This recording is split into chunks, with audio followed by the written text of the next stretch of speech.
El siguiente mensaje, por el pastor Carlos Contreras, es una producción de la Iglesia Gracia Soberana de Ciudad Juárez. Voy a empezar leyendo una frase que el pastor Carlos utilizó la semana pasada. Él nos decía: necesitamos un avivamiento, porque a través de él el Señor nos regresará al lugar en donde debemos estar. Necesitamos un avivamiento, porque es a través de ese mover soberano de Dios que Él nos tomará de donde estamos y nos regresará al lugar donde debemos de estar. Tú y yo no podemos retomar el lugar que Dios diseñó para nosotros por nosotros mismos. Nuestras fuerzas no alcanzan para llevarnos ahí. Nuestra intencionalidad no es suficiente para llevarnos ahí. Tú y yo no podemos darle vida a nuestros cuerpos mortales. El único que puede llevarnos a ese lugar de bendición que Él diseñó para nosotros es el Señor, por medio de su Espíritu, a través de un avivamiento. Es por eso que necesitamos un avivamiento. Lo que vamos a ver en el libro de Joel es precisamente eso. Vamos a estar estudiando una historia. Y en esta historia vamos a ver cómo el pueblo de Israel, el pueblo escogido por Dios, el pueblo que el Señor señaló y escogió para sí mismo, para revelarse a Él, para bendecirlo y revelarse al mundo entero a través de Él. Este pueblo que el Señor bendijo en un inicio con plenitud y abundancia material. Este pueblo que el Señor bendijo en un inicio con una victoria absoluta sobre sus enemigos. Vamos a ver cómo este pueblo pierde ese lugar diseñado por Dios para él, y lo vamos a ver en una escena de humillación y calamidad. Vamos a ver al pueblo israelita sin prosperidad. Lo vamos a ver en escasez, lo vamos a ver sin gozo, lo vamos a ver sin ofrendas para alabar al Señor que lo eligió. Y luego vamos a ver cómo este pueblo persiste en su necedad que lo llevó a ese lugar, y cómo Dios le da una oportunidad de que se arrepienta y le promete restaurarlo al lugar que diseñó para él en un inicio. Así que todo esto lo vamos a ver en el capítulo 2 de Joel. Básicamente nos vamos a concentrar en tres partes. Vamos a ver primero que nada el escenario que rodea la narrativa de Joel. Después vamos a ver una oportunidad que Dios le da al pueblo de Israel en el pueblo de Joel. Y luego vamos a ver una promesa. Yo quiero animarte que cuando llegues a tu casa, de hecho lo pusimos en la tarea, que leas todo el libro de Joel. Te lo puedes aventar en una sentada, son 3 capítulos bien chiquitos, para que puedas captar con mayor claridad el mensaje que Dios está dando. Así que vamos tratando de entender el escenario donde el pueblo de Israel se encuentra. El pueblo de Israel, una vez que el Señor lo saca de la tierra prometida, lo bendice con plenitud, con prosperidad, con victoria sobre sus enemigos, empieza a olvidarse de Dios, empieza a darle la espalda al Señor, empieza a invocar a otros dioses y empieza a seguir en los caminos de pueblos paganos. El Señor le habla a su pueblo en su misericordia y le dice: pueblo mío, ven a mí, regresa a mí, esos caminos no te convienen. Y vemos cómo el pueblo de Israel persiste neciamente en darle la espalda al Señor, a lo que el Señor responde con una amorosa disciplina. El pueblo de Israel no responde, el Señor responde con más disciplina.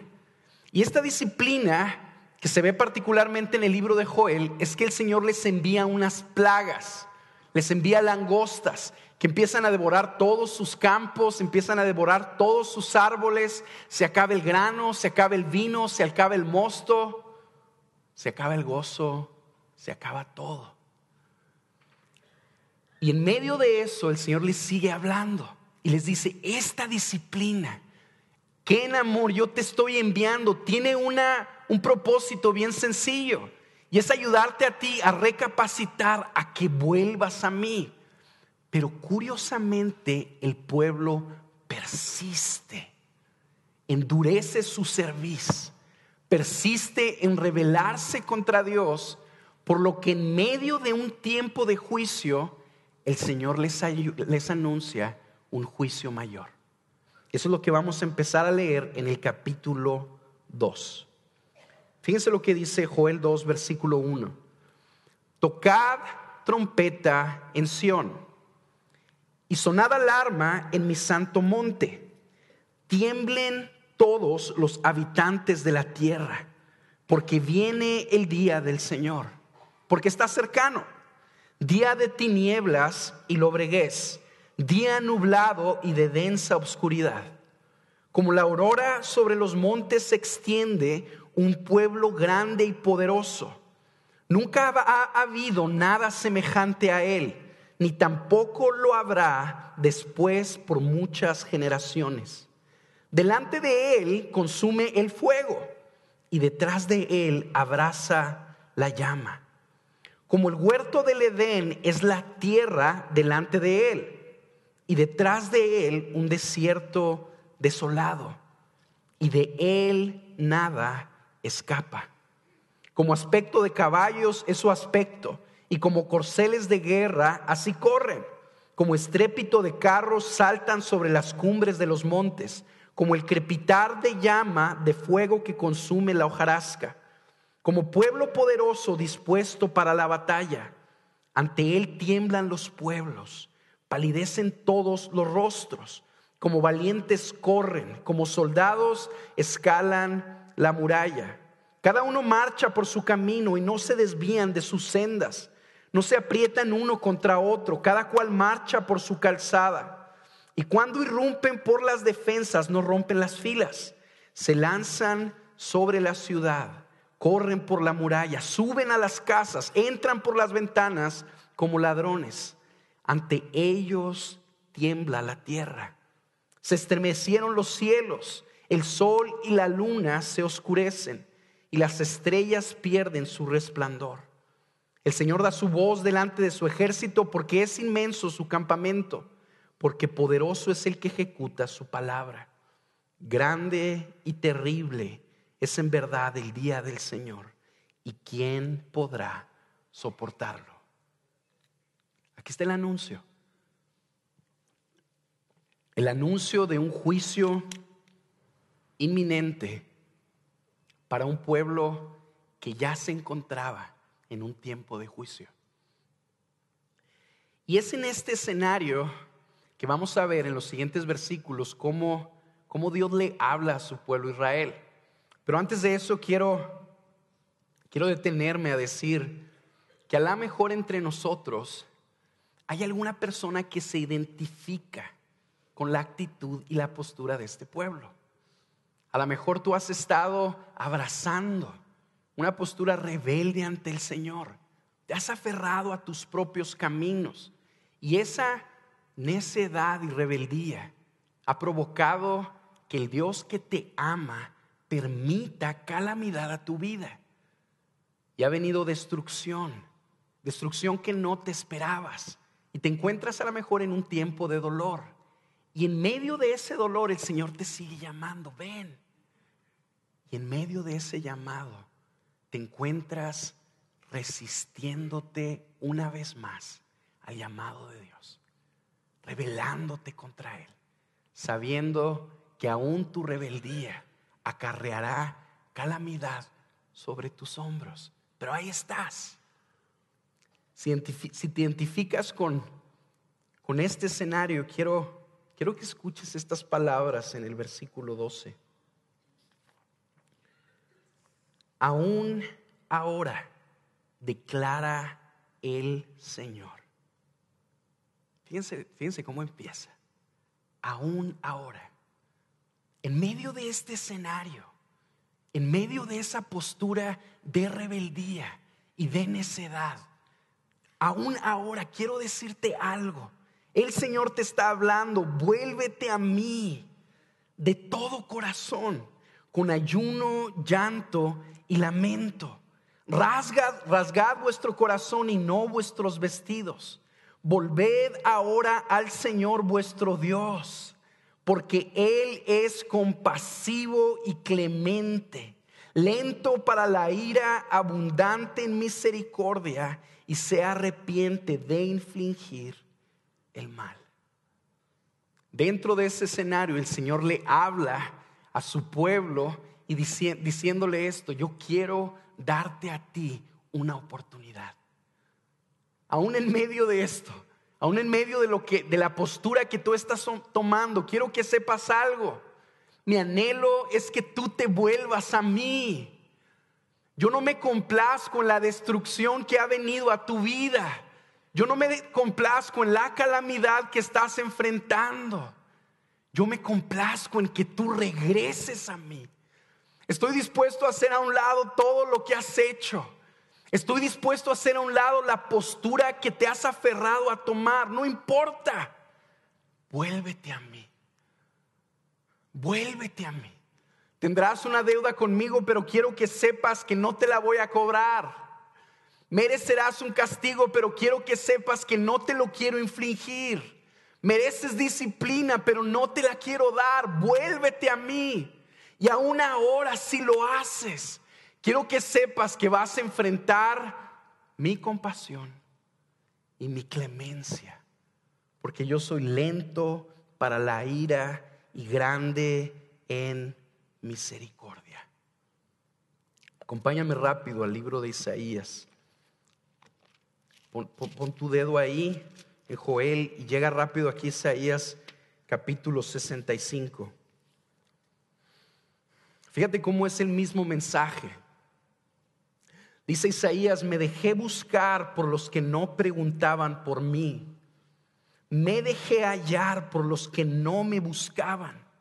Dije: heme aquí a una nación que no invocaba mi nombre. Extendí mis manos todo el día hacia un pueblo rebelde que anda por el camino que no es bueno, en pos de sus pensamientos. La invitación al arrepentimiento que el Señor nos hace no se detiene por nuestra necedad.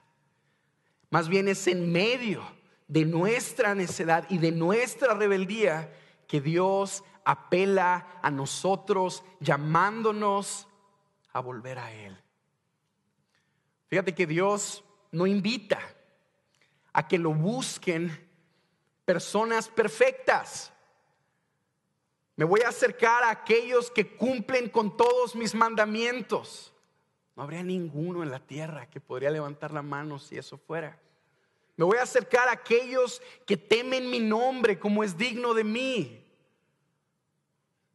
No habría tampoco.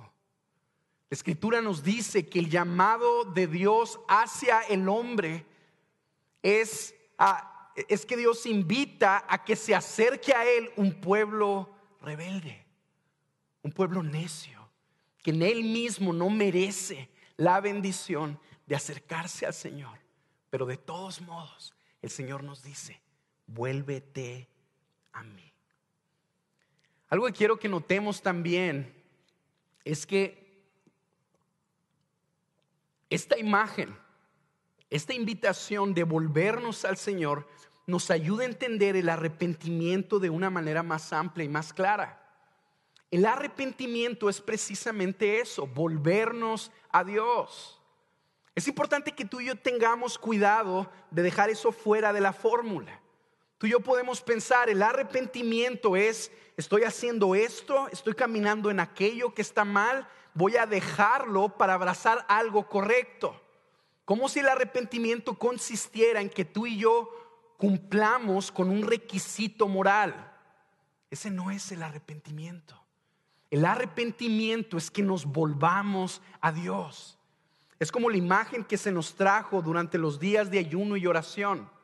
El pastor nos decía que el Señor es como un padre que agarra a su hijo y le dice: mira, conmigo, en mis caminos es donde tú encuentras la plenitud.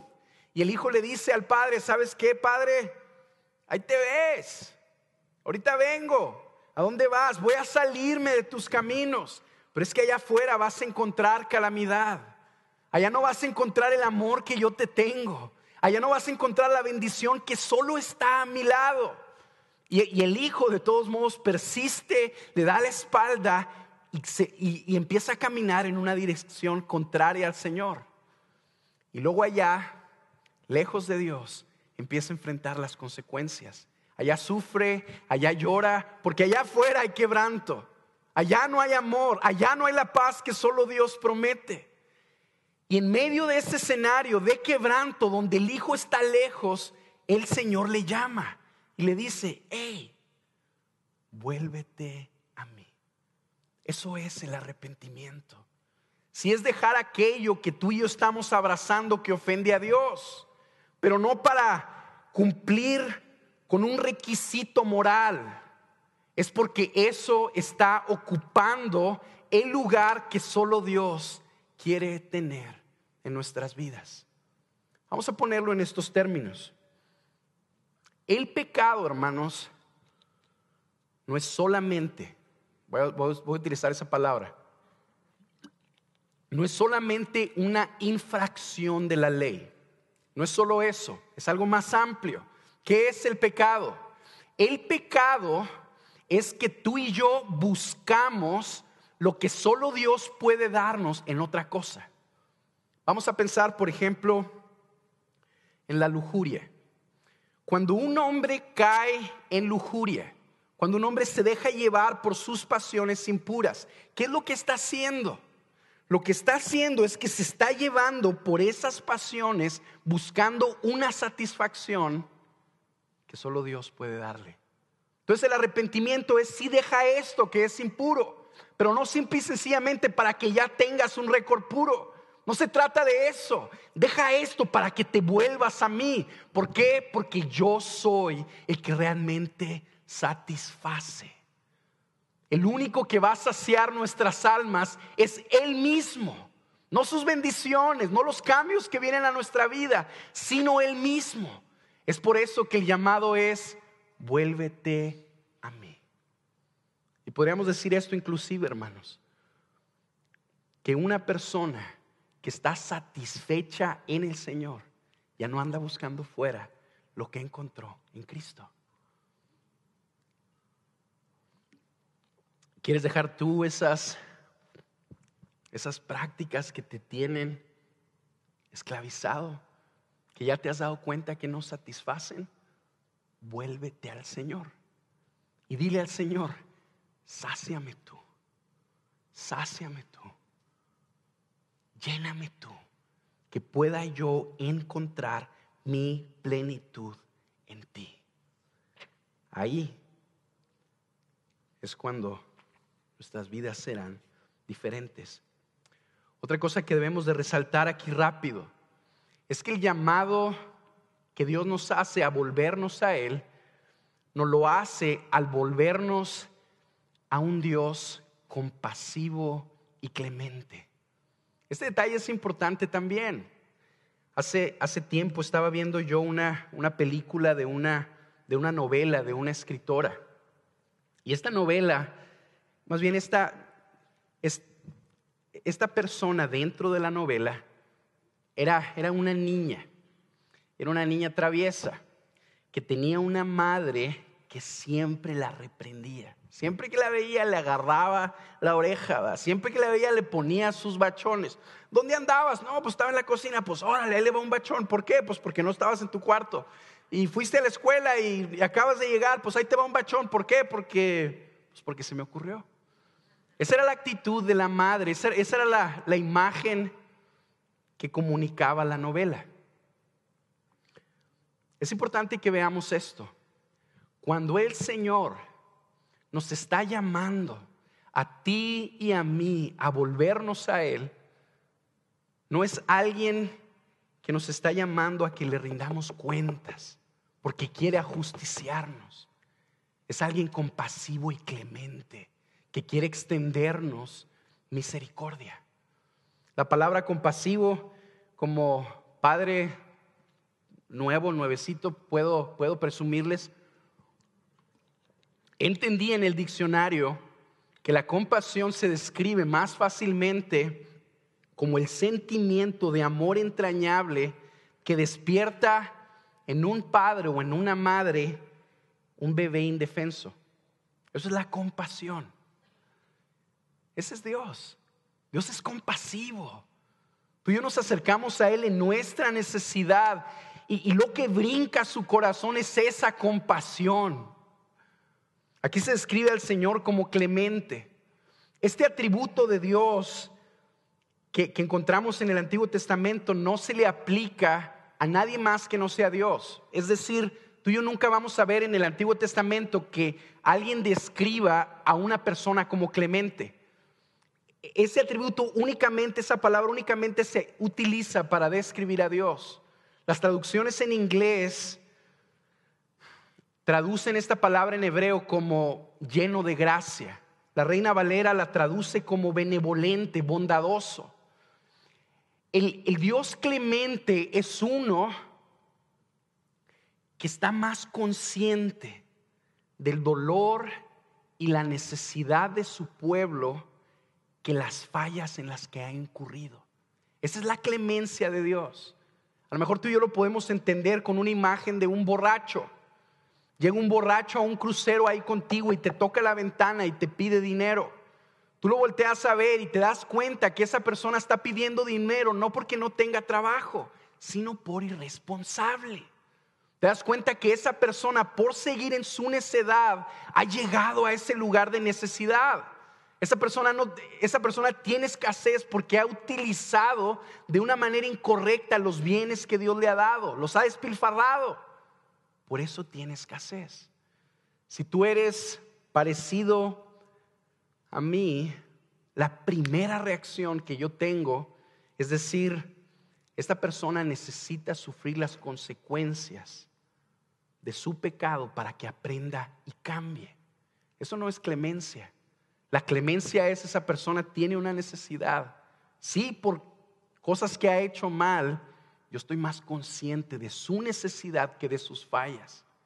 Y yo busco cubrir esa necesidad a pesar de las fallas, lo merezca o no. Esa es la clemencia de Dios. Este es el Dios que nos está invitando a que nos volvamos a Él. Este es un aspecto difícil de entender. No es fácil. Cuando tú y yo nos acercamos a Dios, tenemos dentro de nosotros una mentalidad religiosa que nos lleva a pensar que tenemos que pagarle a Dios por acercarnos a Él. Nos damos cuenta que hemos pecado. Entonces decimos, ok, me acerco a Dios, pero para que Él me reciba, tengo que reponer mis fallas. Tengo que corregir mi comportamiento. Tengo que demostrarle a Él por medio de mis méritos, por medio de mi esfuerzo, que realmente quiero agradarlo para que Él me acepte. Tengo una factura con Él y tengo que buscar la manera de pagarla. Esa es la tendencia que tenemos.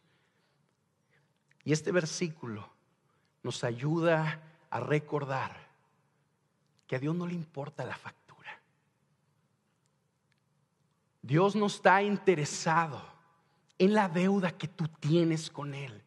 Dios está interesado en que tú y yo nos volvamos a Él. Y corrigiendo eso, no es que a Dios no le importe la factura, sino que Él en su amor por ti y por mí pagó la factura por sí mismo. Les voy a leer una frase de un teólogo que se llama J.I. Packer, que lo pone de esta manera: nuestros pecados ya han sido castigados. Si merecen un castigo, estás en lo correcto. Cuando tú dices, ¿sabes qué? Es que me doy cuenta que no me puedo acercar a Dios libremente porque tengo una deuda con Él. Estás en lo correcto. Pero déjame decirte algo. Hay que traer aquí la verdad del Evangelio a esa fórmula. Y la verdad del Evangelio nos dice que Dios en su amor por nosotros murió en nuestro lugar y derramó su sangre, siendo castigado en lugar del necio y el rebelde, para que el necio y el rebelde que merece ser azotado sea aceptado y consolado. Nuestros pecados ya han sido castigados. La rueda de la retribución ya ha girado. El juicio ya ha sido desencadenado sobre nuestra impiedad. Pero cayó sobre Jesús, el Cordero de Dios que ocupó nuestro lugar. Es este Dios que envió a su Hijo a morir por nosotros, el que nos está llamando a ti y a mí a acercarnos a Él. Después de eso, vemos que el Señor le hace a este pueblo necio una promesa. Le dice, ok, te voy a dar la oportunidad de que te arrepientas, pero no solo eso. También quiero que sepas que te voy a dar una promesa. Esta promesa la vamos a empezar a leer en el versículo 18. Dice el versículo 18, entonces, de Joel 2:18, entonces el Señor se llenará de celo por su tierra y tendrá compasión de su pueblo. El Señor responderá y dirá a su pueblo, he aquí, yo os enviaré grano, mosto y aceite, y os saciaréis de ello, y nunca más os entregaré al oprobio entre las naciones. Al ejército del norte, dice el versículo 20, lo alejaré de vosotros, y lo alejaré a una tierra árida y desolada. Su vanguardia hacia el mar oriental, y su retaguardia hacia el mar occidental. Y ascenderá su hedor y subirá su fetidez, porque ha hecho cosas terribles. No temas, oh tierra, regocíjate y alégrate, porque el Señor ha hecho grandes cosas. No temas, bestias del campo, porque los pastos del desierto han reverdecido, porque el árbol ha dado su fruto, la higuera y la vid han producido en abundancia. Hijos de Sión, regocijaos y alegraos en el Señor vuestro Dios, porque Él os ha dado la lluvia temprana para vuestra vindicación, y ha hecho descender para vosotros la lluvia temprana y la tardía, como en el principio. Y las eras se llenarán de grano, y las tinajas rebosarán de mosto y de aceite virgen. ¿Qué está pasando? ¿Qué está pasando aquí? ¿Qué es lo que el Señor está haciendo?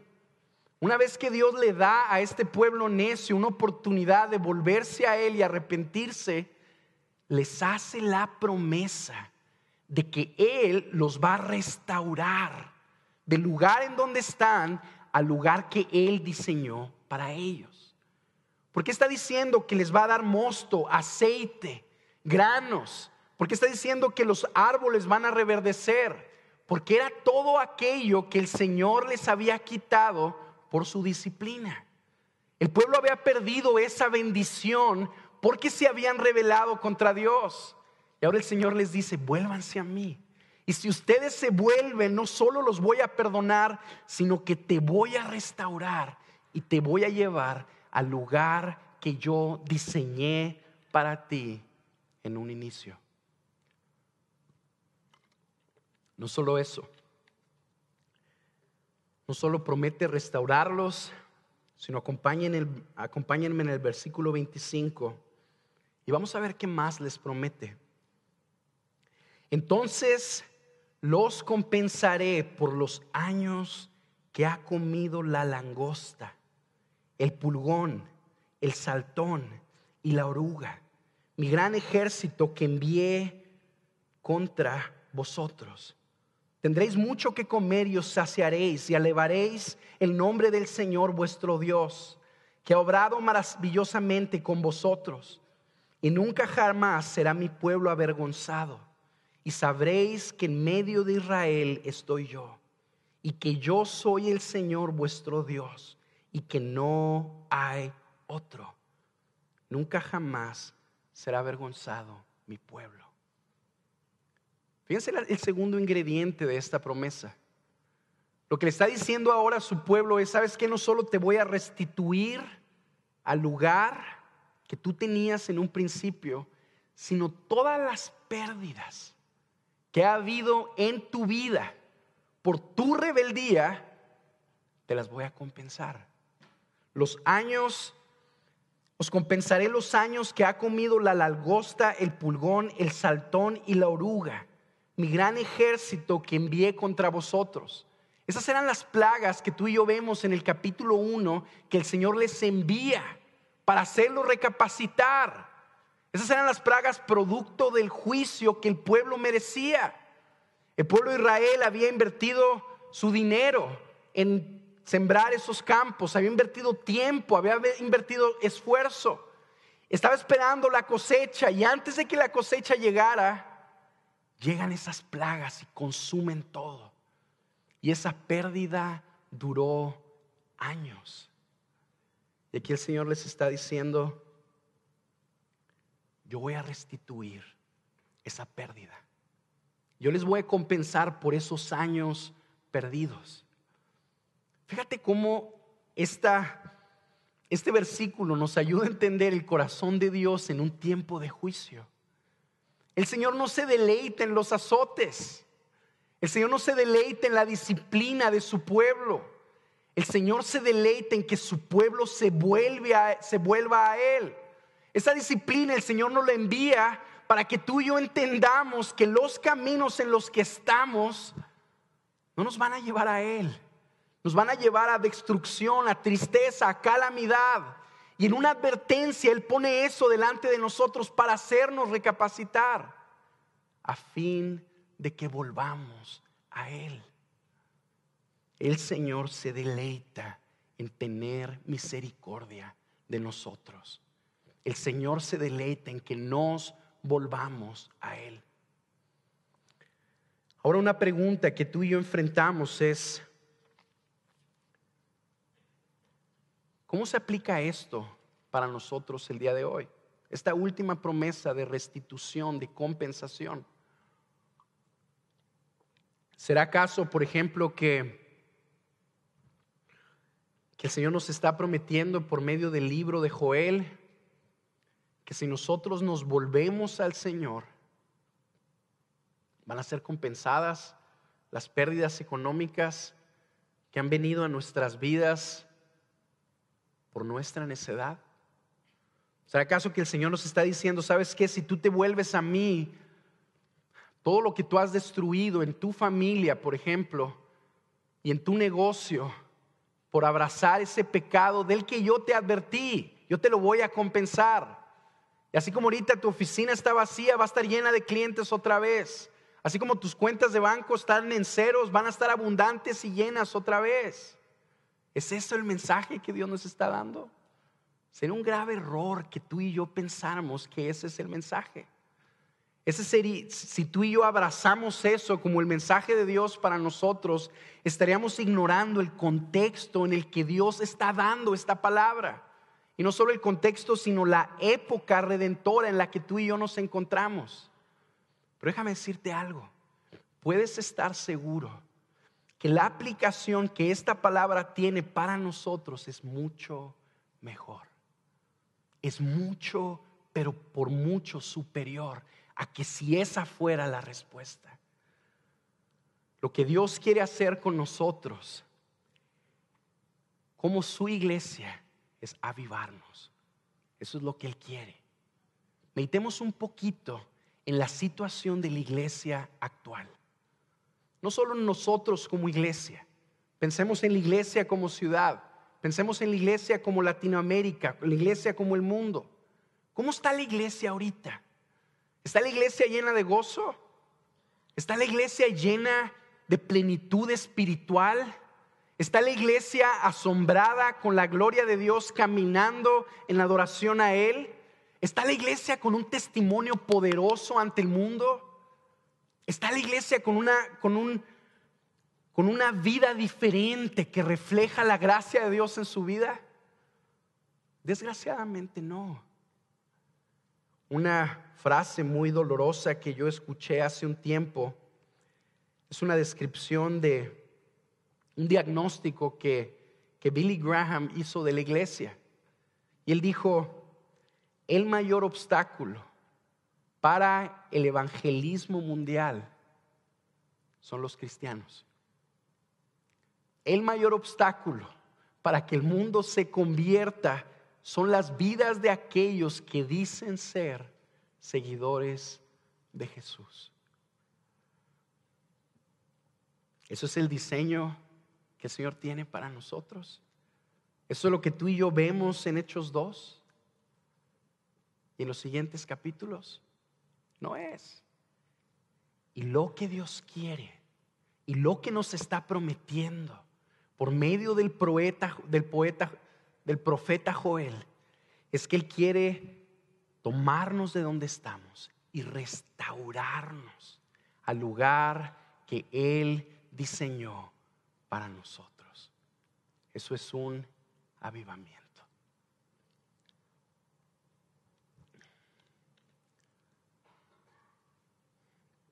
Piensen conmigo en esto, hermanos. Si tú y yo entendemos que un avivamiento es una restitución, es restaurarnos al lugar que debemos de tomar, un lugar que, por cierto, no podemos tomar por nosotros mismos. No alcanzan tus intenciones y las mías para llegar ahí. No alcanzan nuestras fuerzas. No alcanza nuestro conocimiento. Por más que tú y yo nos esforcemos en nosotros mismos, no vamos a poder llegar a ese lugar. La única forma en la que podremos llegar es si el Dios del cielo y de la tierra derrama su espíritu sobre nosotros y nos lleva ahí. Y es lo que vemos en la última parte del capítulo 2 del profeta Joel. Se los voy a leer. Y sucederá, versículo 28, y sucederá que después de esto derramaré mi espíritu sobre toda carne. Y vuestros hijos y vuestras hijas profetizarán. Vuestros ancianos soñarán sueños. Vuestros jóvenes verán visiones. Y aún sobre los siervos y las siervas derramaré mi espíritu en esos días. Y haré prodigios en el cielo y en la tierra, sangre, fuego y columnas de humo. El sol se convertirá en tinieblas y la luna en sangre, antes que venga el día del Señor grande y terrible. Y sucederá que todo aquel que invoque el nombre del Señor será salvo. Porque en el monte Sión y en Jerusalén habrá salvación, como ha dicho el Señor, y entre los sobrevivientes estarán los que el Señor llame. Si tú y yo nos vamos al libro de Hechos en el capítulo 2, nos vamos a dar cuenta de una cosa. Cuando el apóstol Pedro está explicándole a los judíos qué era lo que estaba sucediendo en Pentecostés, utilizó este capítulo, utilizó esta porción de la escritura y les dice a los judíos: ¿saben qué? Lo que está sucediendo ahorita no es que estas personas están ebrias, sino es que se derramó el Espíritu Santo sobre nosotros. Eso es lo que Dios quiere hacer el día de hoy contigo y conmigo. El Señor quiere derramar de su Espíritu sobre nosotros, chicos, pequeños, ancianos, los que sean. Y a través de ese derramamiento quiere darnos ese vigor espiritual que tú y yo no tenemos, que nos permita ocupar el lugar que Él diseñó para nosotros. Vamos a ver otro detalle aquí. Algunas personas podrían pensar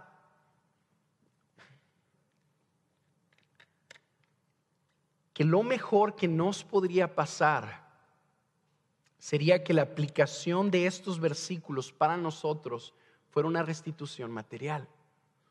De hecho, hay grupos religiosos que lo enseñan. Son aquellos grupos que se han clasificado como que enseñan el evangelio de la prosperidad. Le predican a sus miembros que si ellos se vuelven a Dios, Todos los males que hay en su vida por su pecado van a ser restaurados y compensados, y va a haber abundancia y prosperidad, y vas a tener mosto y vas a tener aceite. La realidad de las cosas es que esa es una rebaja dolorosa, es una caricatura ofensiva del evangelio. Quiero que veas conmigo este detalle. Cuando el Señor le hace una promesa a su pueblo de perdonarlo, restituirlo y compensarlo, como que está yendo en orden ascendente. Fíjate cómo le dice: ¿sabes qué? Vuélvete a mí y yo te voy a recibir y te voy a perdonar. Ok, ¿qué va a pasar después de eso? Te voy a restituir y te voy a llevar al lugar que yo diseñé para ti. Wow, qué tremendo. Y no solo eso, sino que yo voy a compensarte tus años perdidos. En términos de la parábola, por ejemplo, del hijo pródigo, piensa en esto. La imagen, cuando el hijo pródigo vuelve corriendo hacia su padre, que el padre, en lugar de cobrarle la factura, lo recibe como su hijo, lo baña, lo viste y hace una fiesta en su honor. Esa es la restitución. El Señor lo está restituyendo. Ahora imagínate que el padre le dice al hijo: ¿sabes qué? Pero por todos los años que tú te fuiste, que estabas tirando mi dinero en prostitutas, aquí hubo ganancias. ¿Sabes qué es lo que va a pasar? Ahora te voy a dar todas esas ganancias. Esa sería una bendición mayor. Está en ascendencia esto. El capítulo 2 termina con la cúspide de la bendición. ¿Y sabes cuál es la cúspide? Que Dios dice: no solo te voy a restaurar, no solo te voy a compensar, sino que yo mismo me voy a dar a ti. Yo mismo, a través de la persona de mi Espíritu Santo, me voy a derramar sobre ti. Y todo aquel que invoque mi nombre será salvo. Esa es la promesa que tú y yo disfrutamos el día de hoy. Lo que el Señor quiere es derramar de su Espíritu para restaurarnos a Él. Restaurar, por ejemplo, en primer lugar, nuestra relación con Él. Ah, caray, de 2. Mira, ya está 3. Gracias.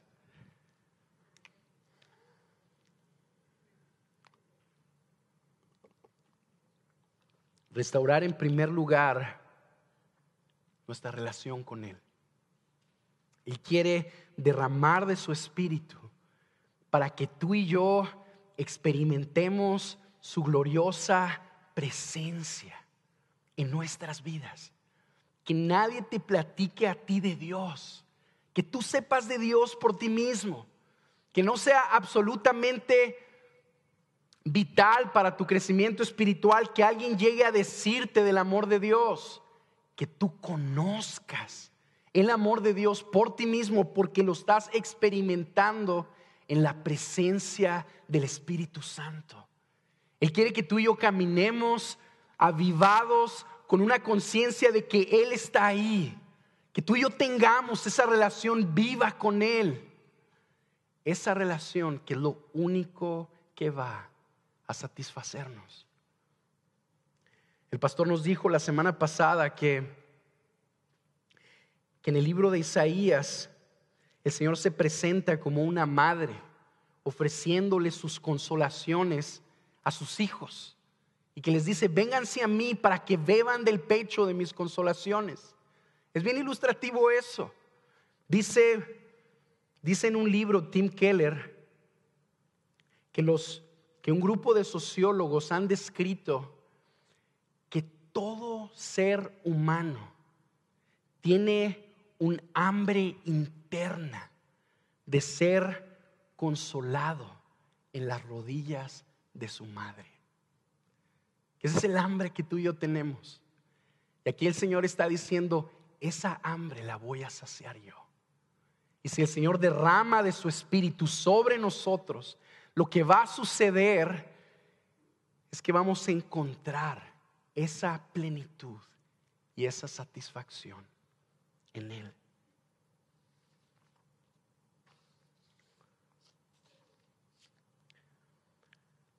Otra cosa que conlleva La restauración espiritual que viene con un avivamiento es que tú y yo somos empoderados y envigorizados con el poder del Espíritu Santo para luchar contra el pecado y el mundo. Piensa ahorita en la dinámica del pecado que hay en tu vida. Piensa en tu relación con Él. ¿Estás viviendo en victoria? ¿Estás viviendo libre del pecado sin que el pecado esté continuamente atormentándote y llevándote a cosas que no convienen? ¿Es esa nuestra experiencia? Desgraciadamente muchas veces no lo es.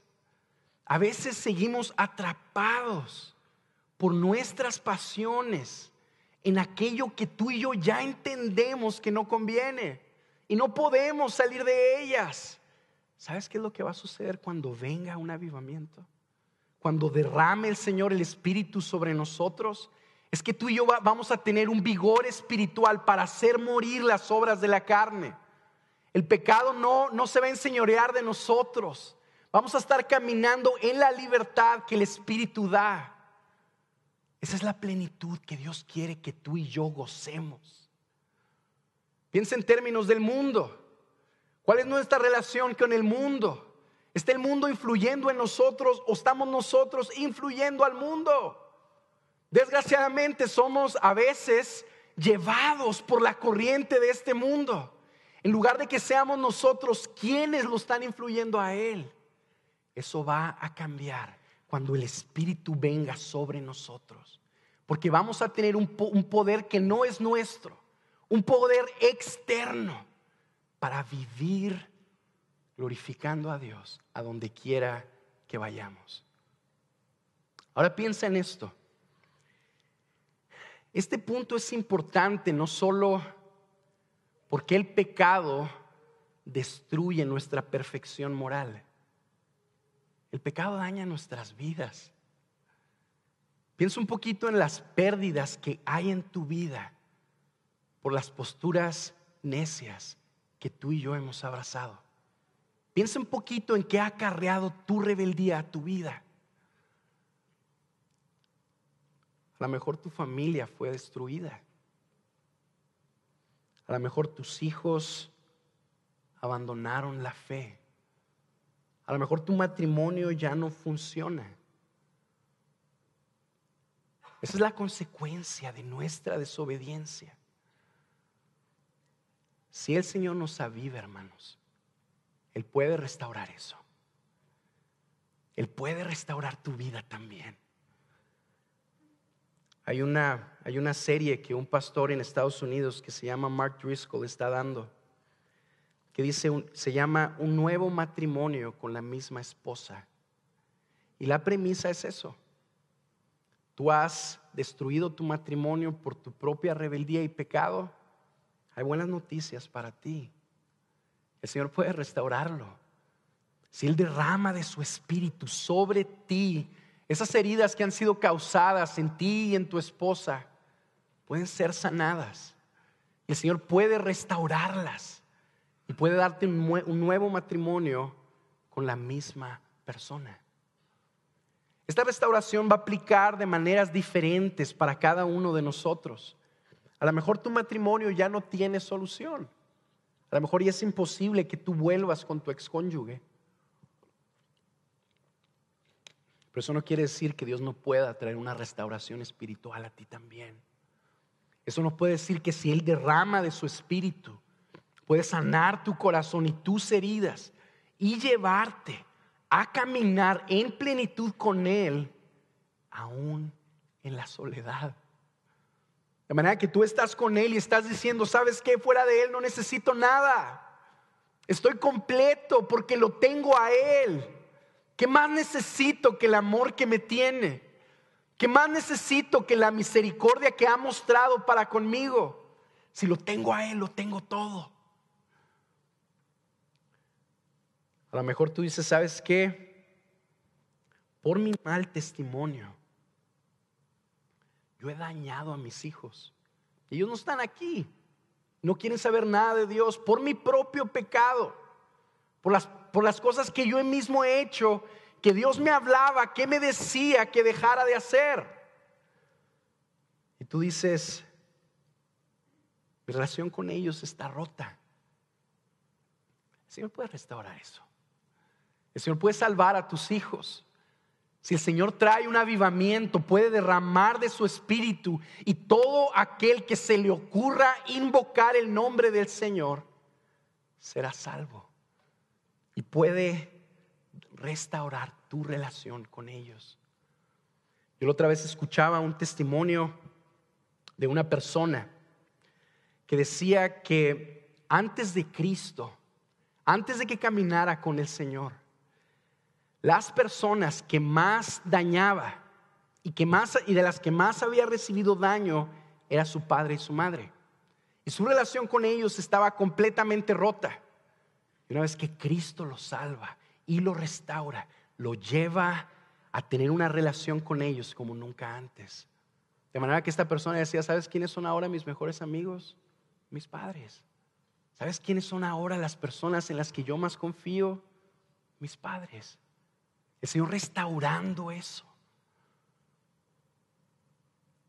Esa restauración espiritual puede venir a tu vida y a mi vida si el Señor derrama de su espíritu sobre nosotros.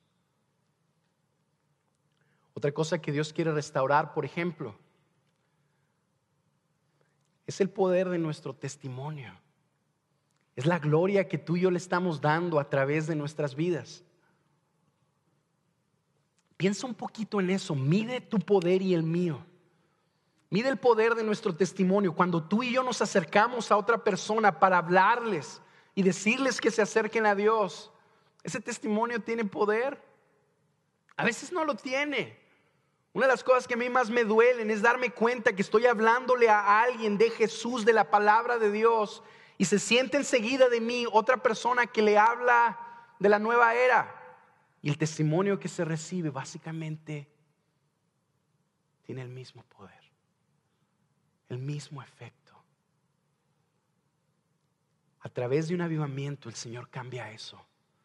De manera que cuando tú y yo proclamamos la palabra de Dios, esa palabra lleva el poder de Dios y destruye las barreras que hay en los corazones de los hombres y los ayuda a ver que es Dios el que les está dando ese mensaje y los lleva a volver a Él. Piensen conmigo, por favor, en el testimonio, por ejemplo, del apóstol Pedro. El apóstol Pedro se para, empieza a decirle a una congregación que Cristo había muerto por ellos, que ellos necesitaban arrepentirse de sus pecados.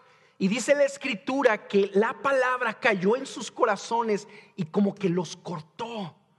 De manera que esas personas fueron llevadas a arrepentirse por el poder del testimonio que había. Eso Dios quiere hacerlo por medio de un avivamiento. Se nos decía la semana pasada, y era triste, ¿verdad? Que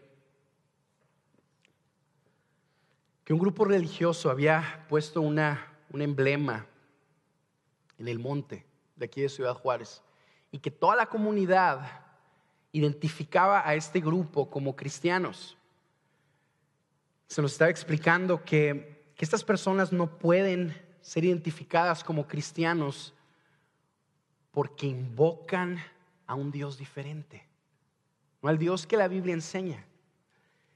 Y era triste, por ejemplo, escuchar que la comunidad identifica a este grupo con nosotros. Para ellos somos lo mismo. Eso va a cambiar cuando venga un avivamiento. Cuando el Señor derramó su espíritu en el libro de los Hechos, lo que sucedió era que la iglesia era identificable.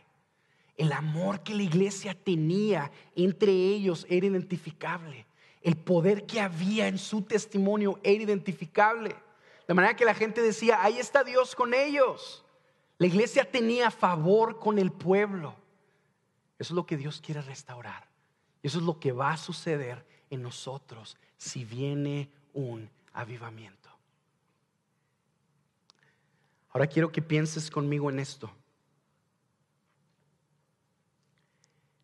El avivamiento, aquí el Señor nos lo está presentando como una promesa, no como un lujo. Tú y yo podríamos pensar, ¿sabes qué? Es que si el avivamiento es la cúspide de la iglesia, pues tú y yo tenemos que trabajar mucho para llegar ahí. Tenemos que subir el monte para encontrarnos y depositarnos en ese lugar para poder ser la luz del mundo que anuncie y glorifique el nombre del Señor. Fíjate cómo el Señor nos está presentando en estos versículos un avivamiento como el lugar a donde Él quiere restaurarnos, el lugar a donde Él promete restaurarnos. Eso quiere decir que un avivamiento es algo que realmente Dios quiere que suceda con nosotros. Cuando tú estás orando y le estás pidiendo a Dios que te avive, ¿crees realmente que Él quiere avivarte? ¿O piensas que le estás pidiendo algo que únicamente van a recibir los súper espirituales? Únicamente van a recibir aquellas personas que cumplan con todos los requisitos que la palabra pone.